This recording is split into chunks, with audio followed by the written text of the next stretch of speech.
Dahil sa pinaigting na seguridad ng Isabela PNP, naging ligtas, maayos at mapayapa ang kabuang paggunita ng Semana Santa ngayong taon sa lalawigan ng Isabela matapos ang ilang araw na pagpapaigting ng public safety operations na isinagawa ng Isabela Police Provincial Office.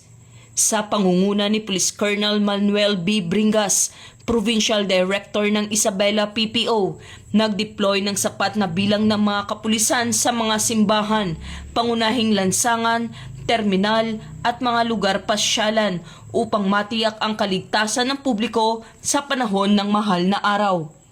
Nagsagawa rin ng Police Assistance Desk, foot at mobile patrols at mahigpit na koordinasyon sa iba't ibang ahensya ng pamahalaan upang maiwasan ang anumang uri ng krimen at sakuna. Ayon kay Police Colonel Bringas, aniya, lubos kong pinupuri ang dedikasyon at sakripisyo ng bawat miyembro ng Isabela PPO na walang sawang naglingkod upang matiyak ang kaligtasan ng ating mga kababayan sa buong Semana Santa.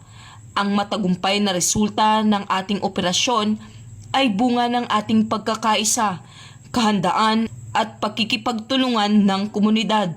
Patuloy po nating panatilihin ang pagiging mapagmatsyag at responsableng mamamayan upang mapanatili ang kapayapaan sa ating lalawigan.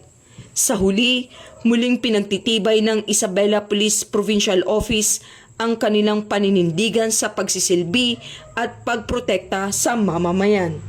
Ito po si Patrolwoman Maria Señora Jimenez Agbuya mula sa Isabela Police Provincial Office, nag-uulat para sa bagong PNP, para sa bagong Pilipinas na may serbisyong mabilis, tapat at nararamdaman.